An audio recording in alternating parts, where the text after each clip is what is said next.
everyone, I'm Rachel Poley here with Ari Meghlen, and we're your hosts for the Merry Writer podcast. This week we're on episode 134, and we're asking, how can you hook your readers in the first chapter? Before we begin, don't forget to subscribe to the podcast wherever you're listening so you never miss a show. And if you enjoy this episode, please give it a like, write a review, and share it with your friends. All right, so we're talking about hooking your readers within the first line, the first chapter, the first whatever your readers see. I remember in school, whenever you used to write essays, your teachers were always like, you need to write a perfect intro sentence, intro paragraph, because you really want to hook your readers. And I really didn't care about hooking my readers at that time because it was an essay that was assigned to me and I didn't get to pick the topic. And I really just didn't care at all. But when it comes to essays, it's important too. If you write essays, more power to you. But it's super important when you're writing a novel, because that first sentence, that first paragraph, that first chapter is very important, because that's the first thing that your readers see. I don't know about anybody else, but when I go to a bookstore or a library, I pick out a book that looks appealing to me. I read the back cover and then I flip it over to the first page and I kind of thumb through it. I don't always just look at the first page. I thumb through it and see if any lines or certain words jump out at me that kind of intrigue me a little bit. So that's kind of what we're going for when we say you need to hook your reader on the first page, first sentence, however you want to look at it. Everybody's different. So one of the ways that I like to hook my readers is to establish a voice or problem right away. And this might be an unpopular opinion. I know we say that a lot, but I like to begin with a piece of dialogue or a quick conversation between two characters. I've heard people say that they don't prefer this, so only do it if it fits your book well and if you prefer to write like that. But I like it because it opens so many questions, such as who's speaking, why the speaker is important enough to be the opening line, who are they talking to and why, what the problem is that they're discussing, and why are they discussing it. If done well, it can intrigue your readers enough to read past the first few lines and get through the first chapter. From there, it might be interesting enough for them to continue reading the book. I have to say, I'm 100% with you with the whole essay thing. The best thing about leaving school is not having to write any more goddamn essays. Just so stressful. And they are boring. Exactly. If you could choose your topic, then I wouldn't mind writing essays. I don't think essays are necessarily boring per se.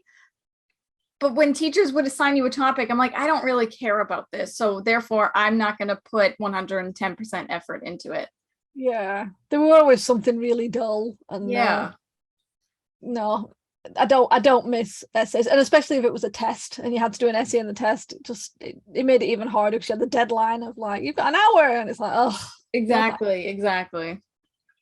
Now, I have to admit, I have no preference regarding starting with a piece of dialogue or conversation. I know there are people who are like, it's a big no-no, but honestly, in the end, it is up to the reader. It is up to the author.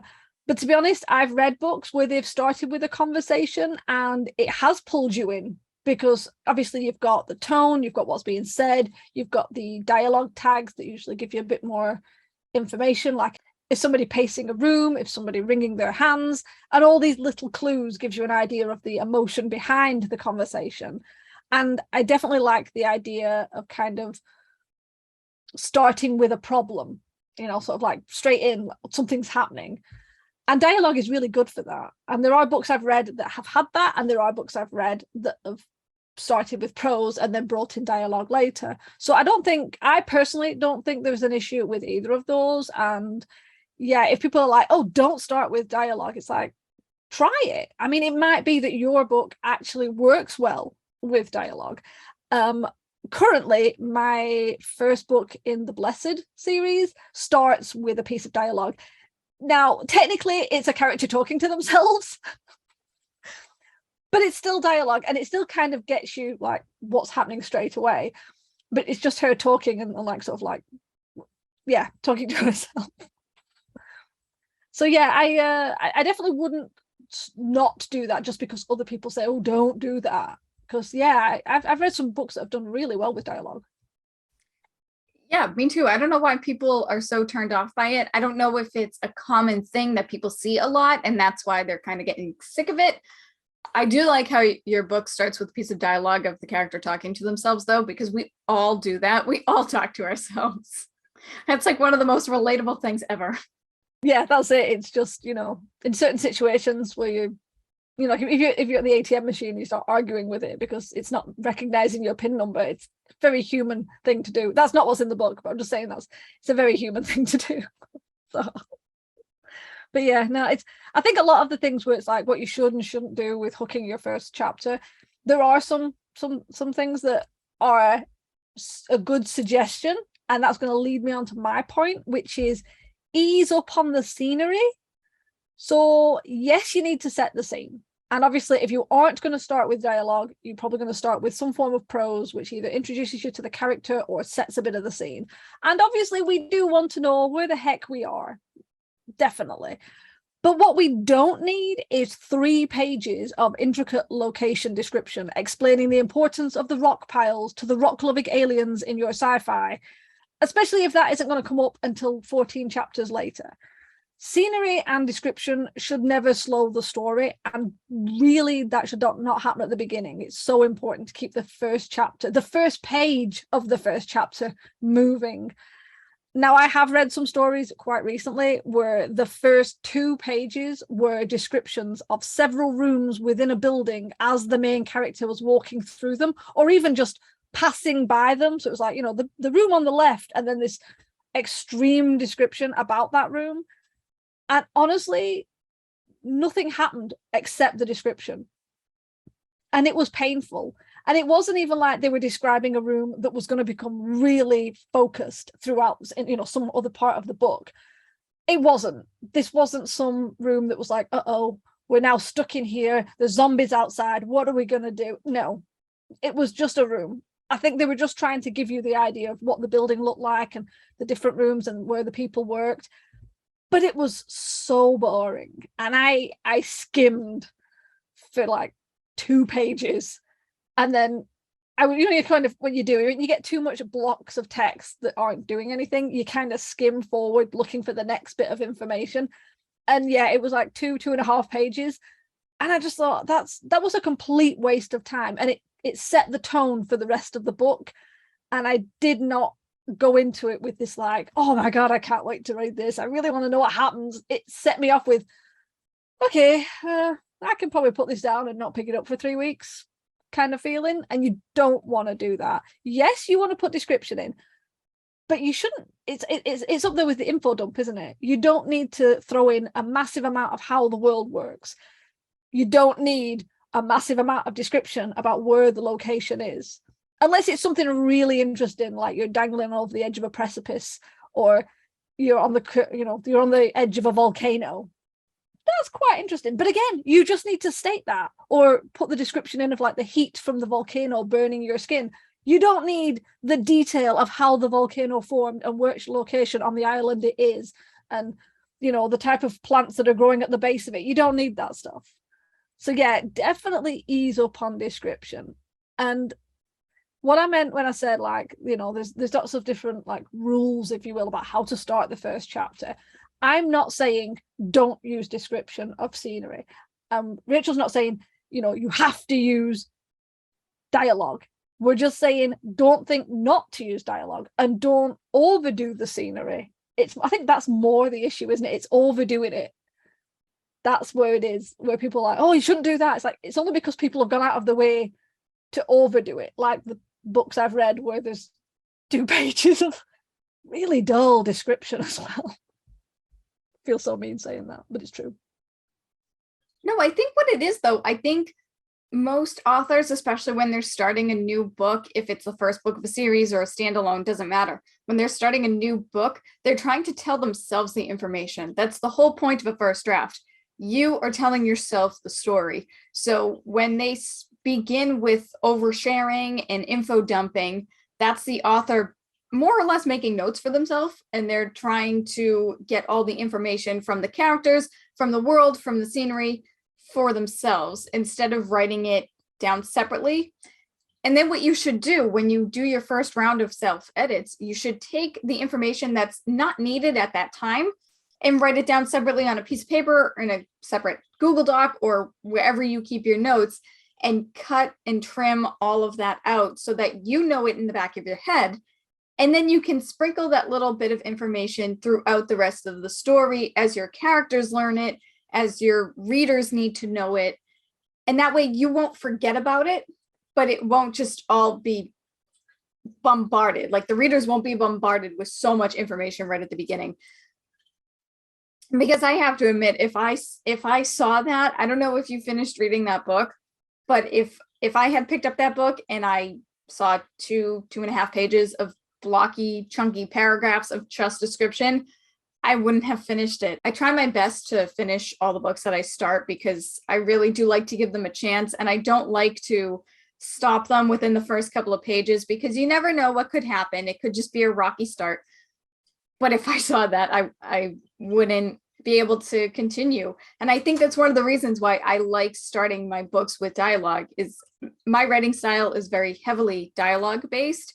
And a lot of times when I read books that are heavily description based and I see those chunky paragraphs, I get turned off by them. Not to say that I don't prefer it at all, not to say that the books aren't good or anything. I do read them and I do enjoy them, but I prefer to read like more dialogue and stuff. And that the big paragraphs, yeah, that's just, it's a lot to take in, especially in the beginning of a book.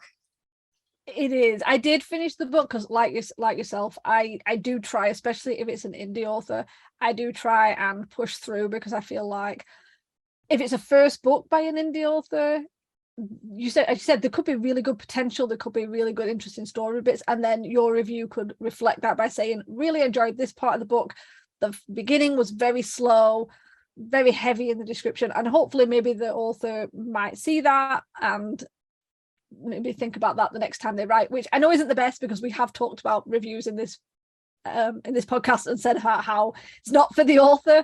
But obviously if it got through the beta readers and nobody said anything, then maybe the reviewer can can sort of can point something out. Although that's actually an interesting part. I'm going to segue a little bit. I've seen it with beta readers where they've read like the first, say you give them the first 5 chapters and they've read the first 5 chapters and they've come back and they've asked questions like, well, I didn't understand what they were doing here. And you think, well, no, but you pick any book up.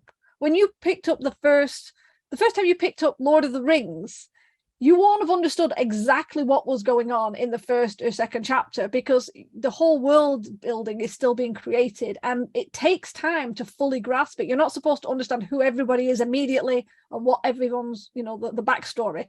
But I have seen beta readers who've reached out going, yeah, I didn't know, why are they doing this? And it's like, well, that's something you will find out as you read the book. And I'm wondering if all it takes is someone to say that to a new writer and then to think, oh, I better put all the details in then.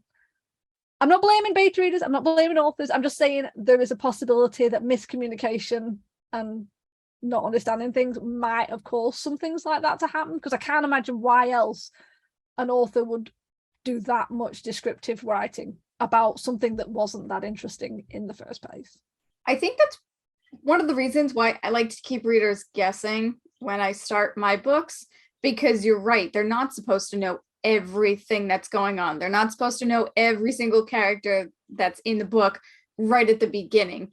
I mean, that's kind of why we watch movies. We sit down. I mean, I'm sure we all know that one person that you watch a movie with, and the moment you start the movie, 5 minutes in, they lean over and they're like, who is that? What's going on? What are they doing? We all know, we all have that friend. I know that. But that's kind of not the point. The whole reason you watch a movie is that you're trying to figure out who these characters are, where they're going, why they're going there, what their purpose is. And it's the same thing with books. You're not supposed to know everything right away. You're supposed to go on these journeys with these characters. And that kind of brings me into my next point, is that when you start your book, you can always try to begin with action. Get to the point right away. Maybe your characters are in the middle of a fight, or maybe they found themselves somewhere where they shouldn't be. But how did they get lost, and where were they going in the first place? And why were they going there in the first place? if done well and not too confusing for your readers, this can certainly keep a reader asking questions and wanting more. And obviously, when I say start with action, I don't necessarily mean, well, I guess you can do, like, again, do whatever is best for your book, but I'm not necessarily talking about having a group of 10 characters and they're all lost in the middle of the forest or a desert or something. I think it's best to avoid introducing a certain amount of characters all at once, because that's a lot of names for readers to remember. But I think if you have, I don't know, maybe up to 3 characters, maybe even 4 if you're feeling ambitious, I think that's enough to start with at once if you're going to begin with something like that. But also, if you start with a fight, you don't necessarily need to throw names around. You can just have the reader be like, all right, which side are we on? That enough alone can be intriguing for a reader to keep going and see who's fighting and be like, okay, the author is showing us this character's point of view in this fight, but are we on the good side or are we on the bad side? I mean, that alone can just get a reader turning the pages, and that's kind of the point. That's a really good point. I never thought of that. Like, I've seen that with books where they've had like fight scenes or like the start of a war, and yeah, you don't always know if the technically what you're seeing is, you know, the good side or the bad side, or I mean, in the end, it's all very subjective, isn't it? But yeah, that's an interesting point. So I think I should probably try more of throwing some action at the beginning of my stories. If we can write fighting scenes well, that's a whole nother issue. Yes, that'll be a new podcast episode. Yes. We might have already talked about that. Either that or we had the idea. I don't remember. No, I don't. To be fair, people, we're on like episode 130 odd. We're going to forget which episodes we've done, and we might end up repeating things. So obviously, we're getting to that point in the podcast.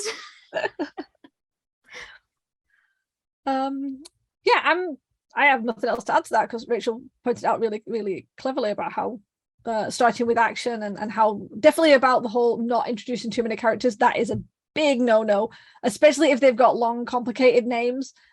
In chapter 1, you don't need more than 2 or 3, and at least one of those should probably be a side character that isn't that important. Yeah, don't add too many characters. That's and this is coming from an author who loves writing multiple large cast characters in their novels. So yeah, don't do that. My part's a little bit more low-key. It's avoid the bedroom.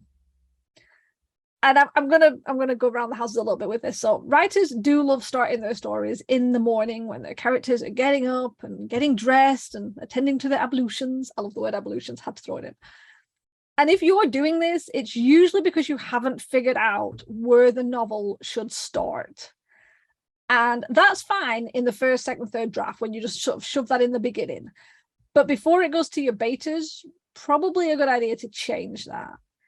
And it's even more annoying if the book starts with a dream and then the character wakes up and, you know, the reader didn't know it was a dream. I think that's a little tacky. Very few novels pull it off well. It's been done to death in movies. It's a sneaky way of putting in action without putting in action. No, don't do that. Now, don't get me wrong, some morning scenes can be useful. Now, if you, for example, are meeting a main character and they're happily brushing their teeth while they're staring at the reflection of 2 dead bodies in the mirror, leave that in. That works. Because it's not the morning routine of brushing the teeth, it's the dead bodies that are going to catch the reader's interest. But if they're just brushing their teeth and then they're going to floss and then they're going to go and pack their bag and get their keys and leave the house, take that out. Nobody needs that. We live that crap. We don't need to read that crap. Definitely. Now, I admit, very hypocritically, that at the moment in my manuscript Dark Heart, I do start with my protagonist waking up.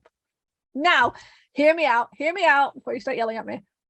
It's not done to get her out of bed and to start the day and to start the novel like that. It's to introduce her state of mind. I don't write about her getting up and dressing and brushing her teeth. I have her waking up and pulling out a gun because she can hear something, or actually it's a lack of something that she can hear that triggers something. That is what it is. It's the fact that even when she's sleeping, she's hyper aware of something, and then that's the part of the story. Now, I may change it, I may move things around because it's still a draft, but that's, to me, that is a different thing. If you're bringing your characters and you're waking up and they're getting out of bed and they're picking their outfit, it's so dull. Again, unless there's a really, really important reason to do that, skip it and have them leaving the house and finding aliens on their front lawn. I don't care, just something. But if you're doing it, like I said, if they're brushing their teeth and there's bodies in the back of in the bath, sorry, if they're brushing their teeth and there's bodies sitting in the bath, leave it in. But I think that's why I said, where people say, oh, avoid the bedroom. Yes and no. If the only thing you're doing is waking them up and getting them dressed, definitely avoid it. If you can twist it a bit and put some sort of extra spin on it, or introduce a character's state of mind, or some other thing that sort of sets the scene in a really bizarre way, then have it in the bedroom if that's what you want. Have them waking up. But don't just wake them up, get them dressed, have breakfast, say hi to the family. No, it's boring. Nobody wants to read that, I assume. I agree with you. I think avoiding the bedroom is an excellent idea. I remember reading a book when I was in middle school, and I was reading it during class, and one of my classmates turned to me and was like, does the character wake up at the beginning of the book? And I was like, no. And I was like towards the end of the book, so I flipped back to the beginning, and I was like, no, they don't. Why? And he was like, well, I don't read very much, but I just heard that like a lot of people don't like books where the character is waking up. And like, I've heard that there's like a ton of books that do that. And I've never like talked to this kid in my life, even though we were in the same class. And I was like, no, I don't. And I was like, no, I don't think I know what you're talking about. This book doesn't start with a character waking up, but you know, that's an interesting little tidbit. And I was reading a series and I finished that book. And the next book, it began with the character waking up from a dream, mind you. And I was like, oh my God, he had a point. And I looked at all of my past manuscripts, and every single one of them started with a character waking up. And I was like, oh no. Needless to say, none of my manuscripts begin with that way anymore. But I will say there is one manuscript where the first few chapters begin with the character waking up and going through their routine. And I say that because, as Ari and I are saying, you should avoid this, but unless it has a purpose, then it's totally okay. You have to do what's best for your story and the best way to tell said story. And the reason for one of my manuscripts waking up for the character, the reason why one of my manuscripts has the character waking up every morning for like the first 3 or 4 chapters is to establish the fact that he is in such a rut. So there is a purpose for it, and it is developing his character and his mental state. I mean, very similar to Ari about how you said that your character wakes up because it's to introduce her state of mind. So it is doable. It shouldn't be done just for the sake of it because you don't know where to start your novel. I mean, if that's the best way you can start it for the first draft, then by all means, go for it. But you might want to think about changing it a little later. It's one of those where definitely do it if you need to get it set up. And if you're not sure where to start your novel, because it does mean sometimes shifting things around. This is why I write in scenes. So much easier to shift things around if you write in scenes. Do that. If you're really struggling, reach out to beta readers and ask them and tell them, say, look, I'm really not happy with this first chapter, the first scene where the character wakes up. I don't like how that starts the book. Do you have any suggestions? Read the whole book. Is there anywhere else I could start it? And you could do it that way. So yeah, sometimes we're in our stories too long that we don't think about how to start them. And I'll be honest, the first line of the first chapter is difficult. The first chapter is difficult because it's so important to the book. So if you're struggling, reach out to some writers and see what they say. Give them some they might be able to give you some suggestions. There's nothing wrong with struggling. We've all done it. I hate writing the first chapter. It's why I never write the first chapter first. I am very much a jump around, write lots of random scenes, and the first chapter is usually very at the end when I write it. See, I do write the first chapter first because it bothers me if I don't go in order, but every single draft of my mystery novel has a very different first chapter. Every single draft. It's kind of ridiculous, actually. It's very obnoxious. And I realized that I really like making readers guess and ask questions. I don't know if this is the right course of action, but overall, you should just do what you think is best for your book. And not every one of your books is going to have a similar hook. Otherwise, that'd be pretty boring. So all in all, do what's best for you. Work with your writing style and your characters and figure out what is the best way to get your readers wanting to learn more about your characters and wanting to learn more about the plot and actually go on that journey with your characters. So I think we said that everything that we can say. So we're going to turn it over to you guys. How do you typically hook your readers into your stories? We really want to know. So tell us your answers in the comments below. I rhymed. That was pretty good. If you want to get some more of the Merry Writer podcast, then be sure to follow us on Podbean, YouTube, or wherever you're listening. And for as little as $1 a month, you can join us on Patreon at patreon.com/the Merry Writer podcast for bonus content. It helps keep the show going, so we really appreciate the support. But in the meantime, you guys can tune in every Wednesday for a new episode of the Merry Writer podcast, where we ask all the right questions. Thanks for listening. Bye. Bye. This podcast is brought to you by Reams of Paper. We're killing trees. The music titled Inspired is by Kevin MacLeod, licensed under Creative Commons 4.0.